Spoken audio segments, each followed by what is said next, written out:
afternoon all. Before the court is 2483 CV 692. This is the case of Paul O'Keefe et alia versus C&C Hospitality, LLC, DBA, CF McCarthy et alia. Case is called for status and for Rule 12 motions. Counsel, please introduce yourself for the record, beginning with plaintiff's counsel. And if you could state the party you represent as well. Thank you. Good afternoon, Your Honor. Attorney Marc Diller on behalf of the plaintiffs. Good afternoon. Good afternoon, Your Honor. Dan Buck on behalf of the plaintiffs. Okay, good afternoon. Good afternoon. Good afternoon, Your Honor. Damon Seligson on behalf of the defendant, Karen Reed. Okay, good afternoon. Good afternoon, Your Honor. Charles Waters for defendant Karen Reed.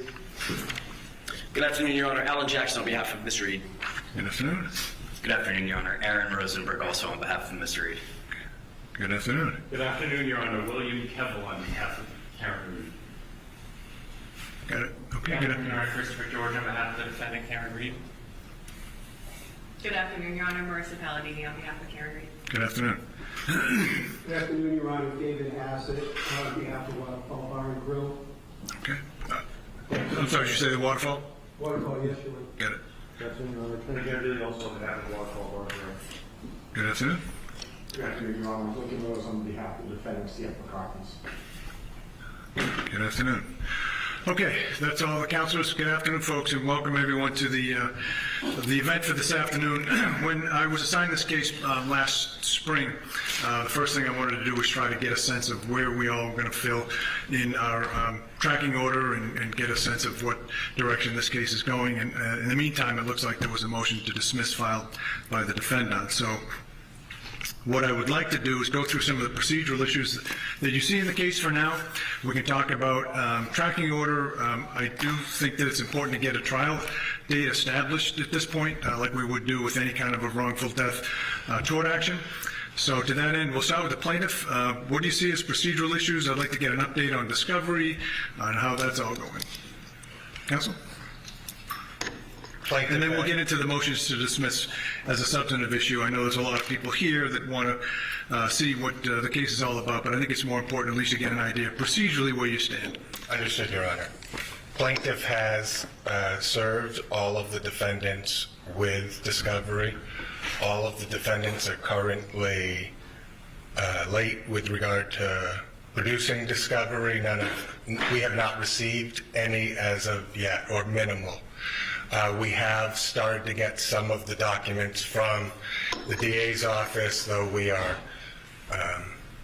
is significantly deficient at this point. We're still waiting for the records to come in. So we undertook with the stay that we weren't able to get any information, and the DA's office wasn't turning anything over while the criminal matter was pending. So we're still trying to get all the documentation in.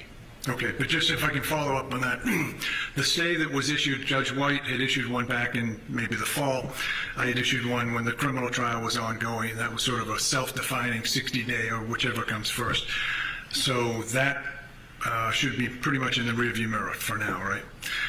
I recognize that, Your Honor. Right. So when the stay was lifted, all discovery was served on the parties or thereabouts. When you say discovery, we're talking about depositions, documents, notices of depositions, or no? Only one deposition has been noticed, and it's been tabled because we don't have any documents at this stage. I see. Okay. So it's really the paper discovery that you're looking for.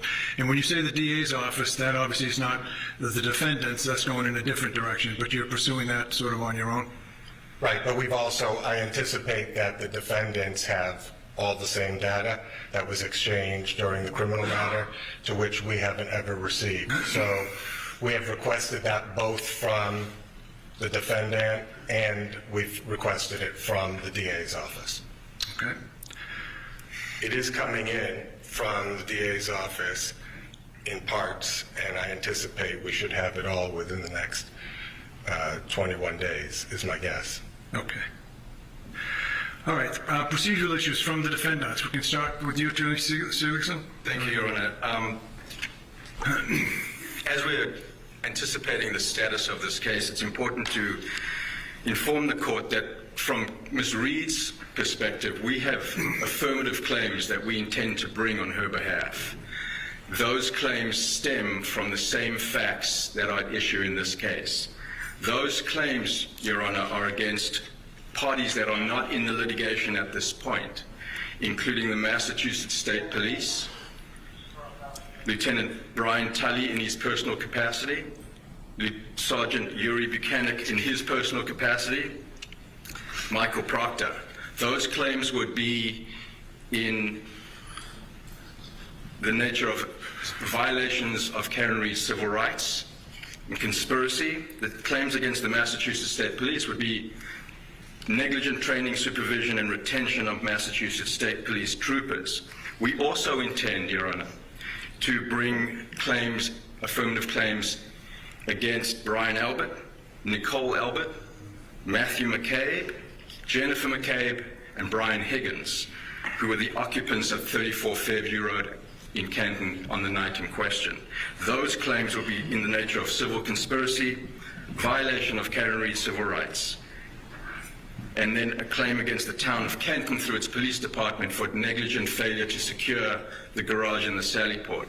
We asking the court's permission to bring those claims in this case because they do arise out of the same nucleus of operative facts. In order for us to fairly defend Ms. Reed in this case, those claims, those parties need to be asserted in this case.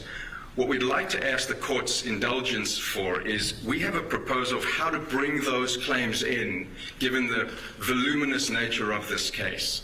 That would be 10 additional parties coming in. To do that, we would be alleging that the individuals in the House diverted attention away from themselves towards Ms. Reed, that law enforcement then acting on that diverted attention away from her, because the people in the House were either police or police adjacent who were socially and personally connected. Then they collectively conspired to ensure that what happened in the House was not explored and investigated. And instead, Ms. Reed was wrongfully targeted, maliciously prosecuted, made to face 2 criminal trials for the death of John O'Keefe, and is now facing allegations of wrongful death, all stemming from the same claims. How do we synthesize the process to bring these claims and parties in? What we're asking the court to consider is for us, at the time we file her answer to the complaint, we've got some claims that we're asking to be dismissed. Regardless of how the court decides those, we still have to file an answer on her behalf. Our suggestion would be to file those claims against those parties in the same pleading, serve all of those new parties with that complaint, allow them 30 days, not the normal 20 days, to respond, so the court can have one hearing on whether some may bring dispositive motions, some may file general answers, so that we can then decide how and who is in the case and proceed forward. So I bring that to the court's attention. And I'm happy to brief it so that Mr. Diller can have an opportunity. Well, at a minimum, you're going to do that. I'm envisioning what the plaintiffs are going to say to this rather extraordinary process, but go ahead. But that would be, otherwise it's going to be a very unwieldy, delay-inducing process, and we're not looking to do that. This accounts for trying to conserve judicial resources, trying to have a streamlined approach, at the same time making sure that all the claims and all the parties are in this case. The alternative would be for us to file a separate action on Ms. Reed's behalf, alleging these claims, and then move to consolidate immediately with this case, which Your Honor has broad discretion to allow. The point being, the claims should be in this case. They all arrive out of the same facts. They're not separate.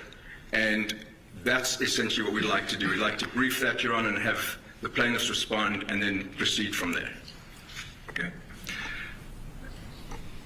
All right. Let's hear it then from the Waterfall. Yes, Your Honor. We are in the process of completing written discovery propounded to us from the plaintiff for order of extension until next month. We anticipate that will be completed then. We as well. When you say an extension, this is an agreed-to extension? Agreed. Because the tracking order is what it is. We'll get to that in a little bit. It's been agreed to, Your Honor. Okay.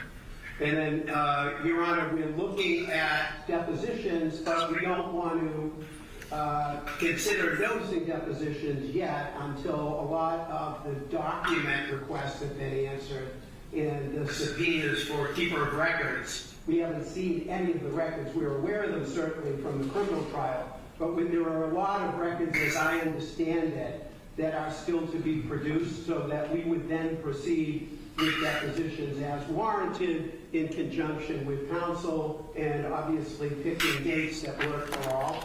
But that's what we foresee in the immediate future, Your Honor. All right, thank you. Let's hear from C.F. McCarthy, then. Your Honor, we're in a similar boat as to Waterfall. We were putting the finishing touches on our discovery responses. The last leg of it is just collecting communications from employees the night of the incident, some of whom no longer work for C.F. McCarthy's, but we anticipate having that included in the very short term and getting that over to my brothers. Okay. All right, thank you. Let's hear from the plaintiffs then, in terms of the response to the procedural issue that was raised, in particular by Ms. Reed's counsel. Are you aware of the circumstances that they're seeking to join 10 additional defendants into this action? Absolutely not, Your It's the Honor. first notice you've gotten? Of course, I would expect Not how the court that- system likes this stuff to work, folks. Right, I would expect the courtesy of the meet and confer to at least let me know. Obviously, they can choose not to do so. That's their prerogative, but I certainly would have liked to have been made aware. Section 1983 actions, I believe, Your Honor, would have to go up through the federal court. We're not seeking to have this case removed in the federal court. We started in the state court. We're intending to move forward in the state court. We would like to have a state court, Plymouth jury decide this case. So to the extent that my brothers and sisters and all of those who are involved believe that they have other legal rights and they want to pursue other legal theories, that's their prerogative to do so. When it comes to interfering with our opportunity and right to justice, we're not looking to sideline that, Your Honor. All right. Any response, counsel? Thank you, Your Honor. We are asking for permission to serve a motion to advance this procedural proposal. So Mr. Diller is not being surprised by the argument that we're going to present to the court. He will have an opportunity to respond. There's no requirement that civil rights claims be brought in federal court. In fact, this court has jurisdiction over those claims. They all stem from the same facts, Your Honor. In the plaintiff's complaint, there are allegations that we need those parties to defend against. This is not just a wrongful death action. Our narrative of what took But it place. is, though. It's the plaintiffs. Well, just hear me out for a second. When you say that it's not just a wrongful death, that's what the plaintiffs have alleged. The defendants have filed motions to dismiss portions of those. So this, at its essence, is a wrongful death action being brought by the plaintiffs, right? So what you're seeking to do is to be allowed to amend these proceedings and to effectively bring in 10 other defendants for the claims that the defendants have against those third parties that aren't noticed here, right? So you've got to procedurally give them notice as well as the plaintiffs notice of this event before it goes to any adjudication by the court. And that's what we've built into this proposal, which is trying to streamline that process, not depriving them, the new parties, of the opportunity to argue both the procedure as well as the substance. And we're suggesting, instead of serving party X with a third party motion for a complaint, then that party opposes it, then the court rules, then that party perhaps is brought into the case, and then brings another motion to dismiss substantively. We're not seeking to... Isn't that what the rule requires? The rule does require that, but the court has discretion to consider the streamlined approach, and we'd like to brief that for Your Honor, but we're raising it at the status conference so that, because we are scheduling deadlines and events out into the future, we'd like to at least have the opportunity to advance that argument for the court and allow Mr. Diller to respond to it, and then we will act accordingly. That's the purpose of the disclosure of this today, Your Honor. All right, so I don't know that there's any ruling by the court today that would have to be made relative to that, because it isn't even filed yet, so that there's nothing before the court. So ideally, what my instructions to the clerk's office by setting this event up was to get a trial date from you folks and then work backwards, like we would do with any wrongful death tort action, which this case is.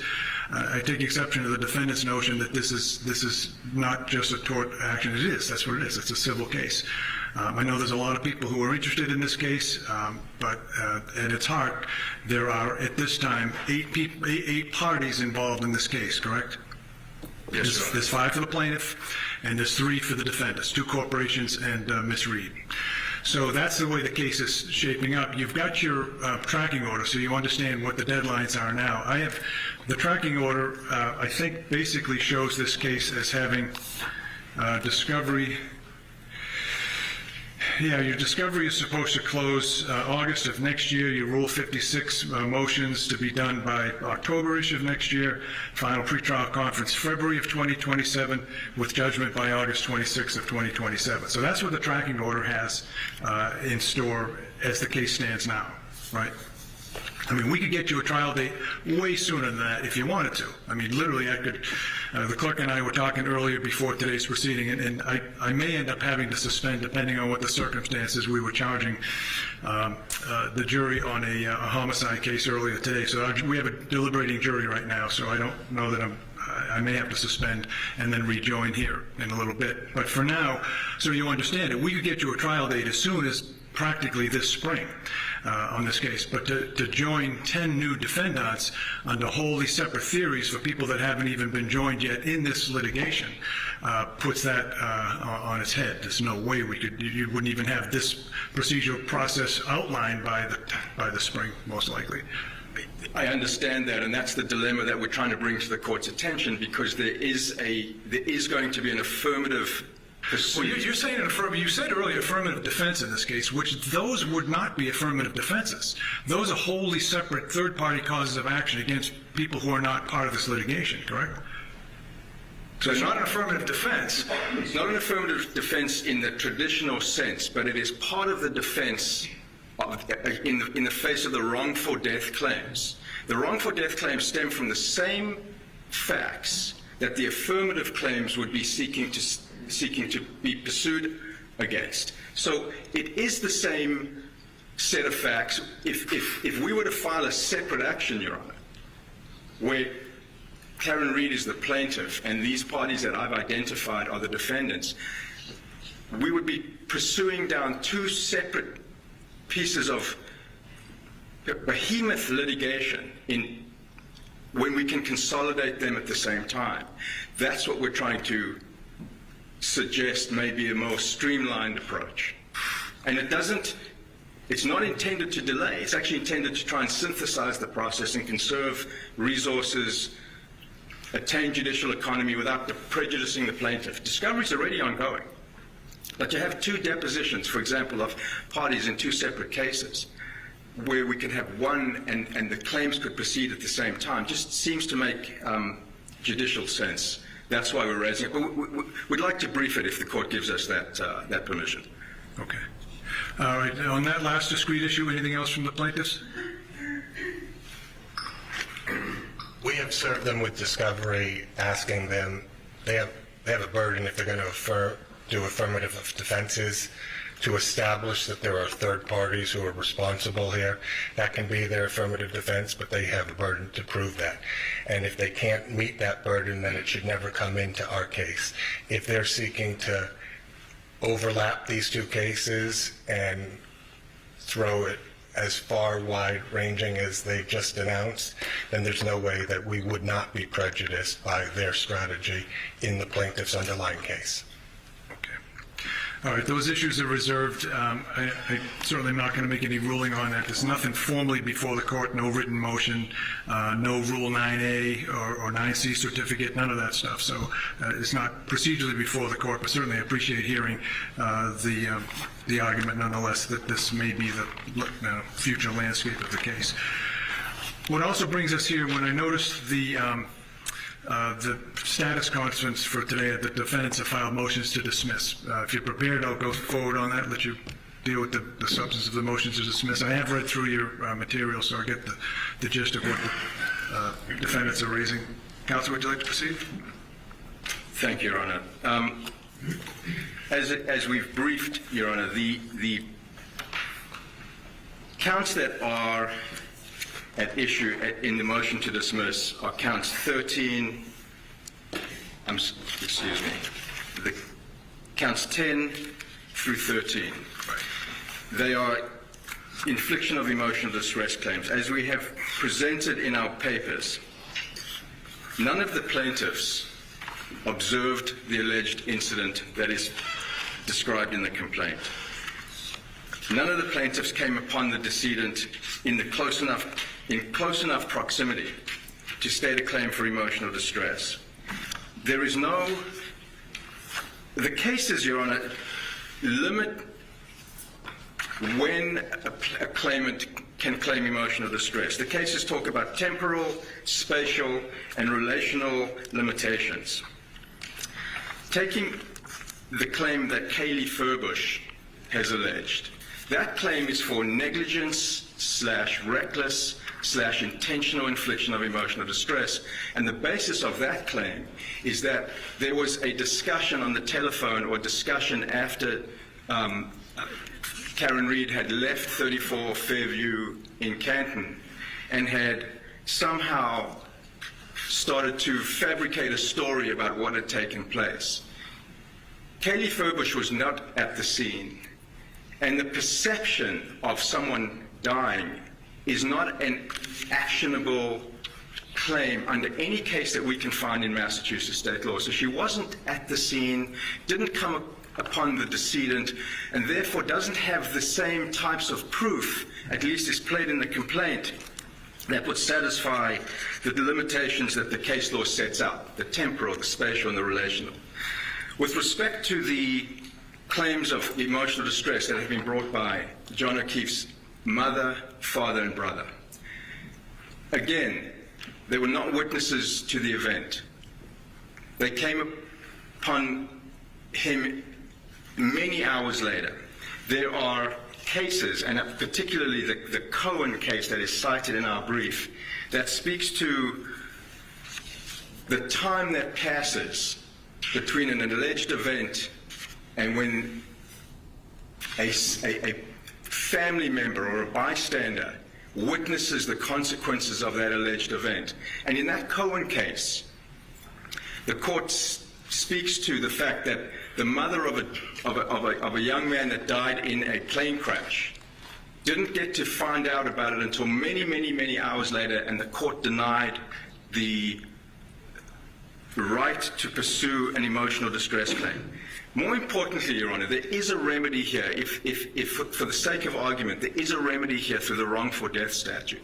And the wrongful death statute compensates for the types of harms that are alleged in the complaint. So what we're asking the court to do is to dismiss out the emotional distress claims because they are duplicative and allow the plaintiffs to pursue the wrongful death action singularly. We rest on our papers. Thank you, Judge. All right, thank you. So let's turn to the other defendants, if they want to be heard. You've filed separate motions, essentially arguing the same relief, but if you have anything you want to add, you certainly can. The Waterfall? Yes, Your Honor. On behalf of Waterfall, just very briefly, I think the distinction here that counsel's making is that these claims, these infliction of emotional distress claims, are intended when you're in the zone of danger or you're a recipient witness. And in this instance, it's many, many hours later that the parents are seeing the decedent in the hospital. I think it's after 7:50 a.m. And so based on what the Cohen case states and in terms of the principles that the courts have applied here, it just isn't, from a relational standpoint, close enough in proximity to be able to advance this type of claim. And in terms of the wrongful death statute, those loss of consortium damages, the damages of the loss of the son, if the plaintiff is making this claim going forward, are in fact addressed in that statute and obviously would be available as remedies to the plaintiff. What about Semino versus Milford Keg Incorporated? I have a 1982 case that I found talking about the wrongful death, emotional distress injuries. Have you reviewed that case? I'll give this case site, 385 Mass 323. It's a 1982 case. would seem to suggest that that emotional distress is really not preempted by the wrongful death statute. Your Honor, I think the wrongful death statute alone would not necessarily cover all of the damages, but my argument would be more in line with the argument that in terms of where they are in relationship to the accident, since it wasn't witnessed, and since it wasn't immediately thereafter that they came upon the scene in a roadway, in a driveway, and observed the decedent, I would argue, Your Honor, based on that, that that's a problem for the plaintiff moving forward, and that that would be the court's consideration. I appreciate, Your Honor, that there are some differences in the wrongful death statute and emotional distress claims. Okay, thank you. Affirmative versus Daniel O'Connell's sons, a case that goes back to 1980, also kind of speaks to that issue too. Let's hear from C.F. McCarthy's on that. Anything else to add on the motions to dismiss? No, Your Honor. No? Okay. All right, great. All right, I'll take that issue under advisement. I do have some, I'll read through your briefs a little more closely. Allow us to. Yeah, of course. What I was going to say is that what will happen in just a few moments, I'm going to give the plaintiff an opportunity to respond to that. But I want everyone who's sitting here to understand that the comments I'm making now are not really doing other than just trying to tease out what the issues are. Motions to dismiss are not based upon the evidence, but rather on the allegations that are contained in the complaint. And those allegations, for purposes of a motion to dismiss, have to be accepted as true. And the question is whether or not the plaintiffs have stated a plausible claim under the case law, Iacchino and others that deal with this issue. So with that context, plaintiff, if you want to respond to both the motions to dismiss raised by, I should say, both the two corporate defendants and Ms. Reed. I do, Your Honor. Thank you. The question that's really posed for this court is, like you just said, assuming all facts are true, indulging every inference in the plaintiff's favor, does the plaintiff's complaint plausibly suggest that plaintiffs are entitled to relief? The answer is yes. This is a motion to dismiss. The lowest standard, the Brum case, plaintiff's obstacle is a minimal hurdle, a relatively light burden, so long as the court looks at the allegations holistically. If relief to the plaintiff is plausible, by the cumulative effect of all the factual allegations pled, we survive the motion to dismiss standard and we move forward to discovery like we should in all cases and in this one. There are three arguments that my brothers have put forward in this case. We oppose all three of them as follows. Number one, the defendants incorrectly state the law by suggesting that NIED claims are subsumed or preempted by the wrongful death statute. Number two, Your Honor, the defendants improperly seek to limit the scope of NIED claims by creating an arbitrary bright-line test for such cases. Number three, Your Honor, the defendants failed to holistically consider the facts alleged and the known vulnerabilities of the plaintiffs when evaluating the defendant's extreme and outrageous conduct in violation of the infliction of emotional distress standard. I recognize that this court is not new to this case, and I recognize that most people already understand the facts, but I think it is important and significant that I at least highlight the ones that will be at issue here today. Throughout, we intend, like we did in the complaint, to refer to John O'Keefe as JJ. That is what he was affectionately referred to by his niece and nephew. JJ no longer has a voice. His life was wrongfully taken on January 29th, 2022. He lived a life of service. He was a Boston police officer, and his personal life, when JJ's older sister and brother-in-law tragically passed 2 months apart from each other, leaving 2 young children orphaned, JJ stepped up. He agreed to parent those children, to raise them as his own, and to support them.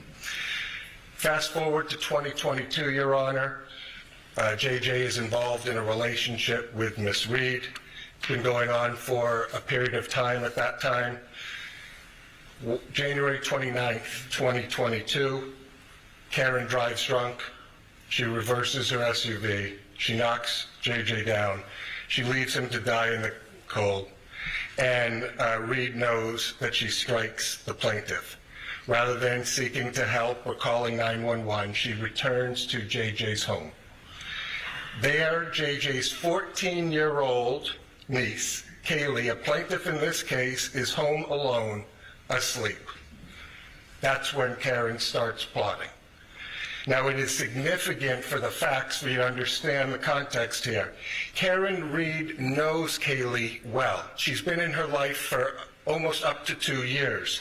She has served as a part-time maternal figure in her life. She knows that Kaylee is a vulnerable child, having lost 2 parents tragically. And 1 to 2 hours before JJ's body is ever found, before anybody knows his whereabouts, Karen Reed decides to wake up Kaylee in a panic. She tells Kaylee something happened to JJ. He's dead. He's been hit by a plow. Did I hit him? All to a 14-year-old child woken up from sleep who's already lost 2 parents. After provoking this chaos in the middle of the night, Miss Reed leaves Kaylee alone, vulnerable, shocked, and afraid. It's now 1 to 2 hours later. It's at or around 6 a.m. in the morning. JJ's injured body is now found. Right where Karen left him, buried in the snow, 911 is called. Now is when JJ's family learns of JJ's injury.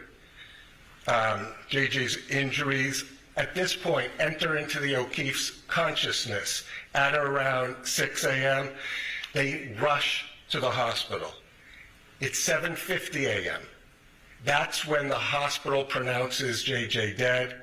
And within minutes of being pronounced dead, that's when the O'Keefe family sees their son in the injured state that he was in as a result of the wrongful conduct. From January 29th forward, Your Honor, Karen Reed plots, she fabricates a conspiracy, she launches a public campaign of disinformation, and she involves a blogger named Turtle Boy. She leaks not for public information through him. She pits her followers against the O'Keefe family, and all the while, Karen knows that the O'Keefe family is also vulnerable, grieving another tragedy in their family. The O'Keefes and Kaylee suffer severe emotional distress. It's more than anguish and more than grief, and it is not overlapping with the wrongful death statute. So the first argument that the defendants made, they claim that JJ's parents are precluded from bringing NIED claims because such damages are duplicative of the wrongful death statute. We reject that argument. JJ's parents are the next of kin, and their emotional distress claims are not preempted by the wrongful death statute. They took their first shot across the bow by making that their primary argument. Presumptively, they did so because it believed it's their best argument. But the problem with that argument, as Your Honor has already pointed out, it patently misstates Massachusetts law. You have pointed out the Cimino case, where, let me just point out first the wrongful death statute. It has 2 components for damages. It has 2 buckets of damages. It has the estate's damages. Those all are JJ's damages, his conscious pain and suffering, the medical bills, things that relate to his damages. And then we have the second bucket, the next of kin bucket. Those are lost value damages. The lost value of JJ being in his next of kin's life. And in that case, Your Honor, it is just the parents. Now, they suggest that those are overlapping with the NIED, but Your Honor was right to point out the Cimino case, where a drunk driver kills a 9-year-old boy. The father of that 9-year-old boy brings a case against the drunk and the bar for over-serving him. The father brings 2 separate causes of action, one for wrongful death, one for NIED, negligent infliction of emotional distress. The court held in that, and I quote, Argument that plaintiff's claim for emotional distress is preempted by wrongful death action misconstrues the common law cause of action for emotional distress.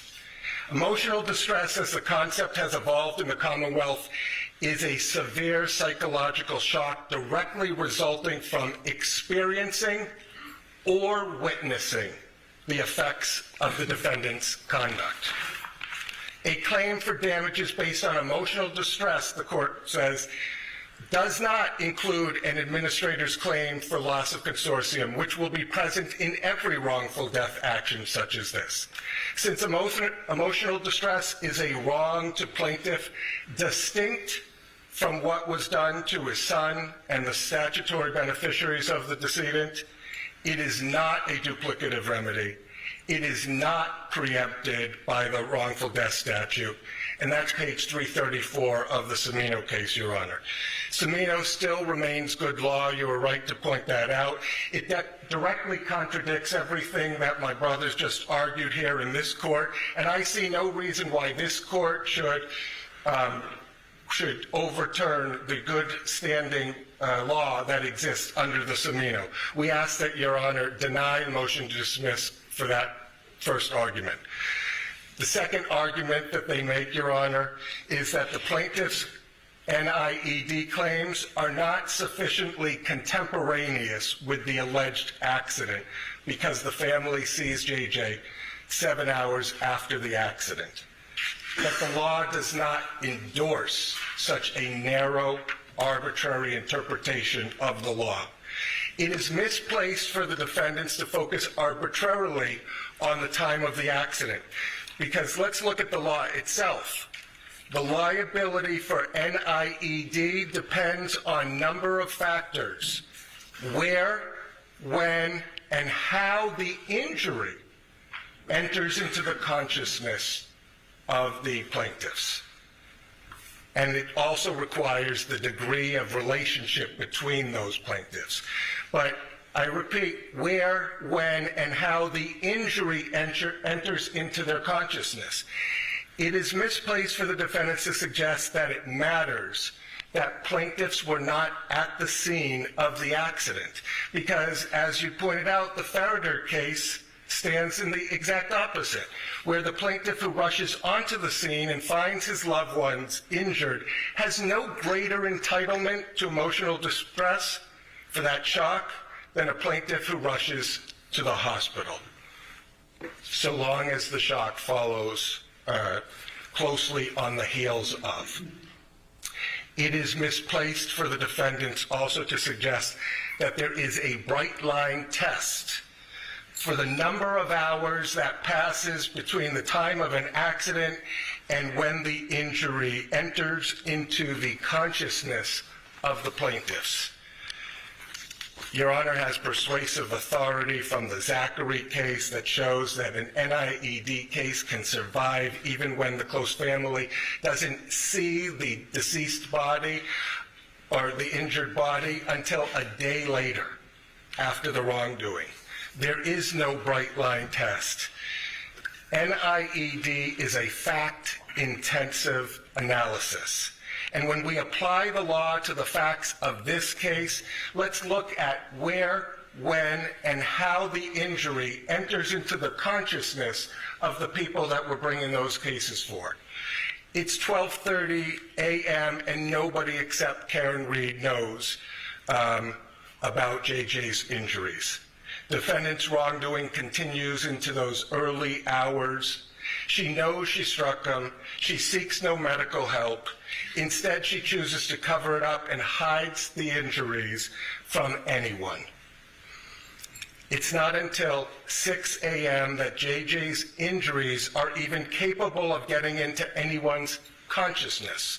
The O'Keefe family immediately learns of JJ's injury, and they, closely on the heels, they rush to the hospital, at which time they see the deceased body within minutes of him being declared dead.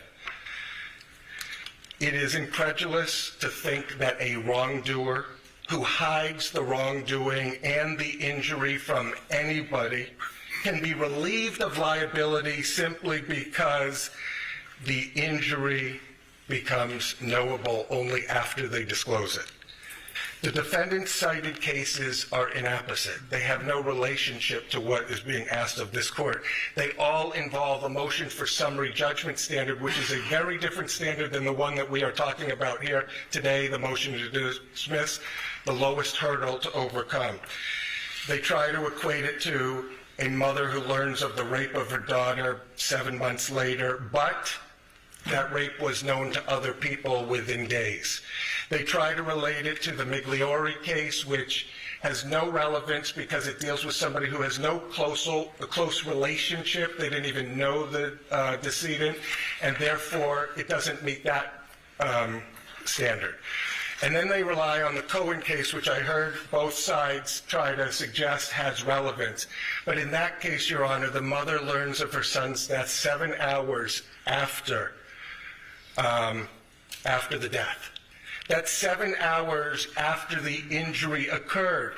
And by the way, it was already knowable 7 hours earlier by other people when that plane crash was projected, and the son of the woman who brought the claim knew about her own, his brother's death. The mother is 1,000 miles away, so spatial proximity is not there, and she only learns of it via phone. Does not experience the injury and never sees the body. Contrast that with everything that we talked about, Your Honor, where as soon as it was knowable, they learned about it, they rushed to the hospital, they saw the body, and they saw the body within minutes of him being declared dead. The purpose of the law is to distinguish between emotional distress from perceiving an injury versus the expected anguish that any person would feel from the death of a loved one. I want to talk briefly about Kaylee and her NIED claim to suggest because she wasn't at the scene or because she was not at the hospital that day and they tried to spare her of that, does not suggest she doesn't have a right. In fact, she experiences the trauma, the panic, the chaos of the injury contemporaneous with Karen Reed waking her up in the middle of the night and exclaiming that her parental figure, the third that she has now lost, was dead, hit by a plow or her SUV. Notably, this enters into her consciousness before anyone other than the wrongdoer knows of the injury. To the extent that defendant seeks relief because Kaylee did not see with her own 2 eyes, I will refer you also to the Cohen case, which they cite for different reasons, but in it the language talks about sensory perceptions to suggest that you can't use other senses in order to perceive and experience the injury or the injurious event is wrong. Otherwise, no blind person would have a legal right under NIED. We have many senses. We use them all the time. And when it enters into our consciousness, it's hard to undo of it. It is very different from learning that your close family member has died. That is upsetting. It will be upsetting to anybody.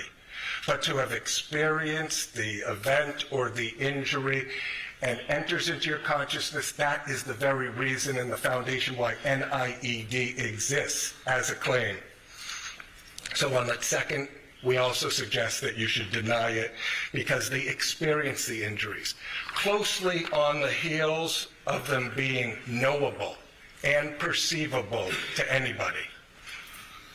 Third, Your Honor, the defendants argue that the infliction, the intentional/reckless infliction of emotional distress claim should fail because there's no extreme or outrageous conduct directed towards the plaintiff.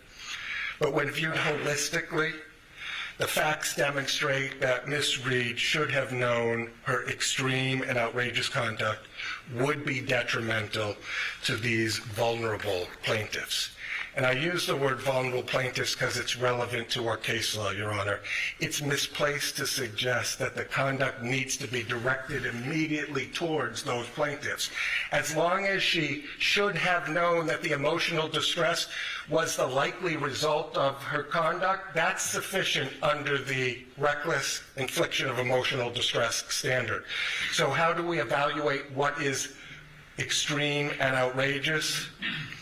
It's fact intensive, but the law does recognize that some critically important factors that need to be considered when evaluating what is extreme and outrageous. Plaintiff's susceptibility, defendant's knowledge of that susceptibility, and the relationship between defendant and plaintiff. The case law all suggests that that gives rise to extreme and outrageous conduct. In evaluating whether defendant's conduct was extreme and outrageous, the courts should consider whether individuals at whom conduct is directed is known to be particularly susceptible to infliction of emotional distress. Boyle versus Wenck, 1979 case we cited to, Your Honor. Our case law has recognized susceptibilities to evaluate extreme and outrageous conduct to be a recent hospitalization in the Boyle case, a cancer patient in the Harrison case, elderly or frail people in the Bailey case, or children, minors, based on their age in the Sarkonis case, all that we've cited to, Your Honor, and I'm happy to give you cites. The law in Roman versus Trustees of Tufts College says, as it relates to this, the court should put as harsh a face on the defendant's actions as the basic facts would reasonably allow. The relationship of a plaintiff to the defendant and her knowledge of the plaintiff's sensitivities is an important consideration in determining whether the challenge conduct satisfies the extreme and outrageous conduct. That's the Russell case. Let's talk about Kaylee as it relates to the infliction of emotional distress. Should defendant Karen Reed have known that emotional distress was the likely result of her conduct? Was defendant's conduct extreme and outrageous? Those are the questions that ultimately we pose to a jury. Kaylee was young, 14 years old. The defendant had a relationship with her, knew she was emotionally fragile, knew she was orphaned at the age of 6, knew that she lost both parents tragically. The defendant assumed this pseudo-parental role with Kaylee for nearly up to 2 years. The defendant, Miss Reed, knows that she knocked JJ down. It's in the middle of the night. She wakes up Kaylee abruptly. She talks about JJ being dead, being struck by a plow, being struck by a vehicle.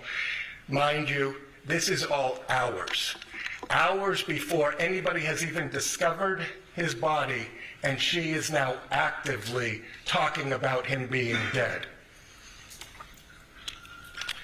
Then, after creating this chaotic, upsetting situation in this young, fragile girl's psyche, she leaves her. She leaves her home alone, shocked and frightened. Compound that by defendant's choice to speak her false narrative publicly, to use social media, to leak public information through Turtle Boy, to control that narrative. Why is Turtle Boy out there saying the O'Keefe's family period of grief has expired and they are now fair game? Who leaked the autopsy photos that got published by Turtle Boy for this vulnerable family to have to be exposed to that they weren't seeing before? To the extent that the defendant argues that this is not extreme and outrageous, remember the law. It is the jury's role to decide whether the defendant's conduct was rude and clumsy or extreme and outrageous. That comes right from the case law. As it relates to the family, Your Honor, should the defendant, Karen Reed, have known that emotional distress was the likely result of her conduct? Was defendant's conduct extremely outrageous? Again, those are the questions posed for a jury ultimately. But the law says conduct which the actor should have known would result in distress is actionable. And the plausibility standard, the motion to dismiss standard, which is where we're at right now, Your Honor, simply calls for enough facts to raise a reasonable expectation that discovery will reveal evidence of the illegal conduct. Margaret and John have now buried 2 children. Paul has buried all his siblings. Defendant always knew this. She has always known their vulnerability, and yet she creates a calculated and malicious campaign of disinformation designed to hide the truth in this case. She pits the O'Keefe family versus the Reed family, and a reporter who she asserts editorial control publicly proclaims to Reed supporters, the O'Keefe family's period of grief has expired and they are now fair game. Discovery will track how much leaked information defendant should have known would result in distress to the O'Keefe family. To the extent that the defendant suggests that this case sits nicely within any other case decided on this issue, remember the facts and circumstances here are exceptional. We wouldn't have these TV cameras or a full courthouse if they weren't exceptional. That is why we are here, Your Honor. It doesn't fit within a nice box like every one of those cases I cite. The Polay case where we talked about false police reports and harassment petitions were not considered towards emotional distress because they were petitioning activity. I want to talk about that briefly, because what Ms. Reed has done is not petitioning activity. It is not asserting a defense within a courthouse or having her legal counsel assert that defense or testifying at a court hearing. Instead, what Karen Reed is doing is not petitioning at all. She is waiving her Fifth Amendment privilege. She's speaking anywhere and everywhere that would give her a friendly audience with editorial control. She's gone on Dateline, Nightline, 2020, Fox 25, Boston Magazine, Vanity Fair, WEEI, Turtle Boy, HBO Max, ID Discovery, etc. There are more. This is an exceptional case that requires exceptional discovery, that requires us to decide this matter by a jury, not by a motion to dismiss phase, Your Honor. It is not like the Quinn case that they cite where there's an open adulterer involved, and so they think that's not extreme and outrageous. And it's not extreme and outrageous like it has nothing to do with the employment case where they fired somebody who had a criminal case pending, then they brought them back on, and he didn't like the way that they treated him after he was found not guilty, which is different, by the way, than innocent.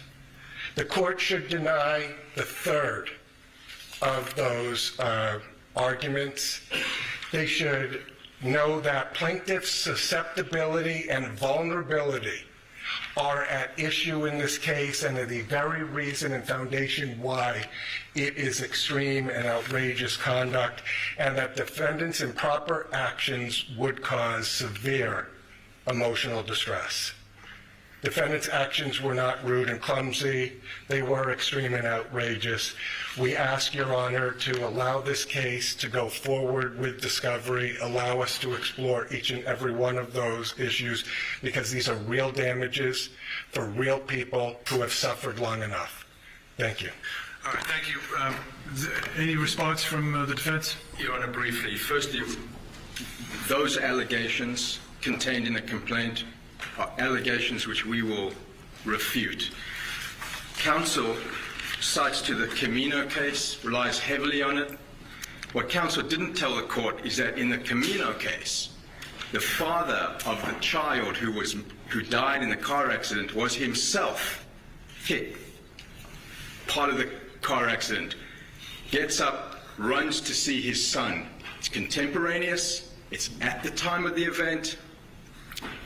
And the court didn't have the same spatial relational, and temporal concerns that the cases speak to with respect to emotional distress claims. So I point that out for the Your Honor. He also mentioned much about conspiracy theories, much about going out in the public and creating a narrative, which is precisely the reason why we're going to brief the issue about why those other parties need to be in this case.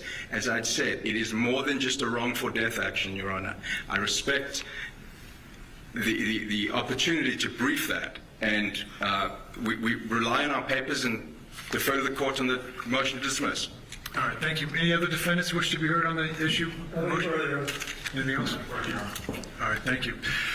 Certainly, there's a lot to the complaint, and again, for the record, so that people understand this is a pre-discovery form of relief that the defendants have sought by way of dismissing certain of the counts that are in this complaint, and the court has to consider the allegations as being truthful and every reasonable inference to be drawn in support of that. So I will look forward to reviewing that. I'll issue a decision as soon as I can.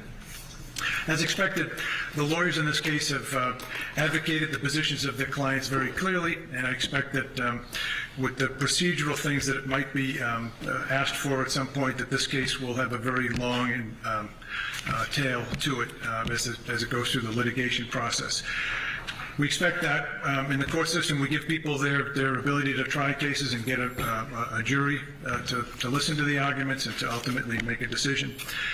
My experience in doing this for a very long time in different contexts is that doesn't oftentimes bring the relief that people think it does, and so as a result, there's appellate processes. And so what I envision for the parties, unfortunately in this case, is a very long and sort of complex process that litigation provides. And you know, this is a civil case. It's not a criminal case. There are 8 parties, as I identified, and those are the people that the court will be concerned with getting a fair trial at some point down the road. As I said, I could do this case, I could do this trial this spring if you'd like to. My sense is that there's nobody that's going to be ready to go to trial by the springtime. If you want me to assign a trial date, we could do so. I mean, literally, I've talked to the clerk, we could do it in March or April if you'd like to. But with the motions that are going to be pending, I suspect that that's not going to be the case, that you'll have to look at this from a more pragmatic point of view and decide when you're going to try to get this thing to a jury. You have a lot of work to do between then and now. I'd like to still get a trial date for you. Now, I don't know what that's going to mean in terms of bringing in other parties. You know, I didn't expect, because the court has had no notice, that there'd be this interest in trying to move this complaint in the direction of other parties who aren't even named in this lawsuit, 10 additional parties, and there's relatively novel theories as I'm hearing it, but nonetheless we'll let the parties file the motions that they need to, and we'll address them as each comes. But my point in raising this all is that the parties also have another way to do this case. They can do it by way of potential resolution, and I mean this sincerely when I say that being a judge for many years, you learn things. What you learn is that oftentimes litigation is an inartful way to try to resolve parties' disputes. There's alternative dispute resolution, there's mediation, there's all kinds of other avenues that we advance to try to get people what they want, which is resolution of a case. The most important thing, it would seem to me, to any party to this case, is to resolve the uncertainty, right? Uncertainty is what you don't get when you go through the litigation process. You go through and you hope for the best. Lawyers work really hard for their clients, and we expect them to do that. Ultimately, the court system can make sure that the trial is done, and it's done in a way that's fairest that we can make it, and ultimately a decision is made. Civil cases, though, are very unlike criminal cases, and that's usually not the end.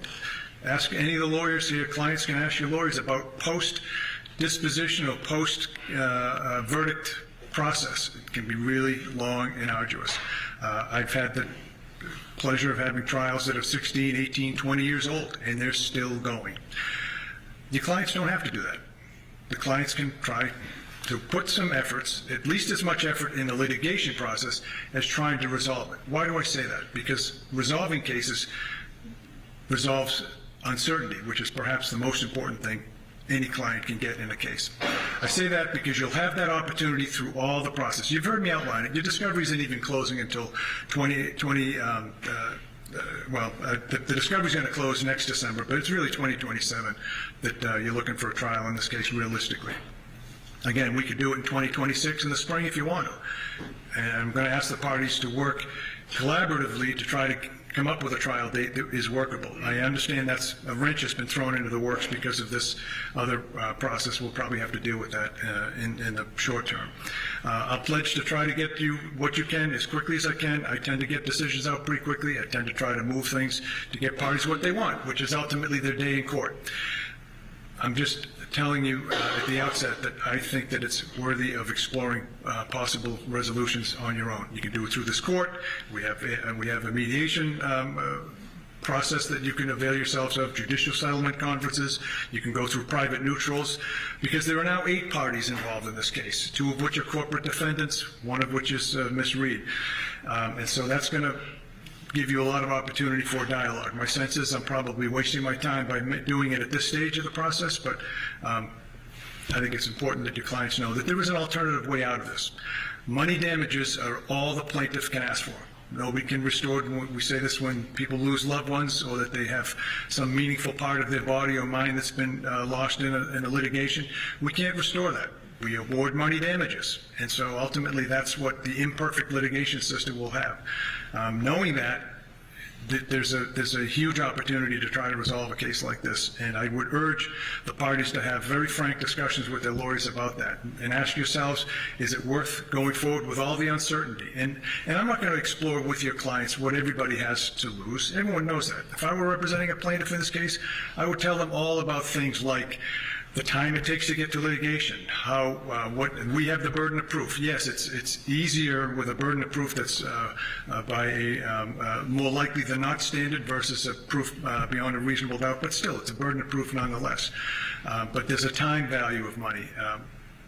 People don't, getting this behind them is an important issue.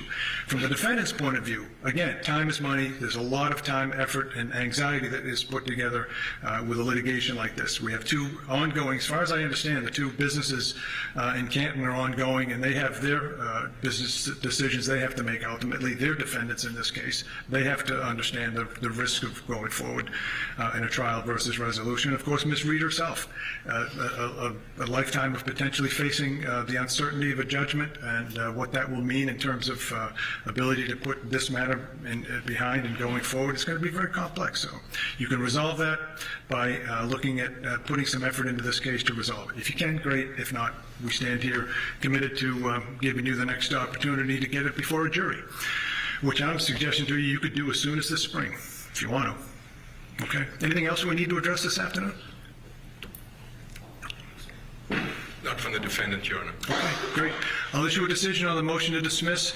Tracking order stays in place as it is now, but here's my concern, folks. With this motion that the defense team is talking about putting together, I think that needs to be looked at sooner rather than later. It's a big deal, right? Yes, Your Honor. Okay. Why don't we get a status date? When do you want to? And we can do it by Zoom, folks, if it's just as easy. My order was to have everybody here so that you all get a chance to meet. I want people to be understanding that this is a civil matter, and I want you to be, at least to some extent, trying to be civil about how to resolve your issues. I would have liked to have seen, for instance, this motion that was brought about in open court should have really been discussed ahead of time so you have a better position on it, but I don't want to waste your time. You want to do next hearing by Zoom? You want to do it in person? You tell me. Plaintiff? We're agnostic, Your Honor. I'll do it. We're agnostic? Is that what you said? Yeah, as it relates to that. We'll come in person or we'll do it via Zoom. Defense? Your Honor, we prefer to be in person. Okay. Either way, Your Honor. Okay. Preference, Your Honor. All right, we'll do it in person. Fine, we'll do it down here in Plymouth. I will be moving into the Brockton court next month, but this is especially assigned, at least for now, so I'll come back down here. That's not a problem. Mr. Clerk, do you want to suggest a date for us? Sure. How many days out you want to go? 60 days, 90 days? Yeah, probably 60 days. 50 days? November 21st, Friday in the end of November. Yeah, that November 21st. Okay, I'll have a decision out before then, certainly, as quickly as I can. 11/21, and that would be for a status regarding tracking order and discovery, and any motions Rule 15 motions to amend or bring in third parties. Okay. All right. Thank you, folks. We'll see you then. Thank you, Your Honor. All right. Nothing with the jury? I don't think so. Nothing with the jury?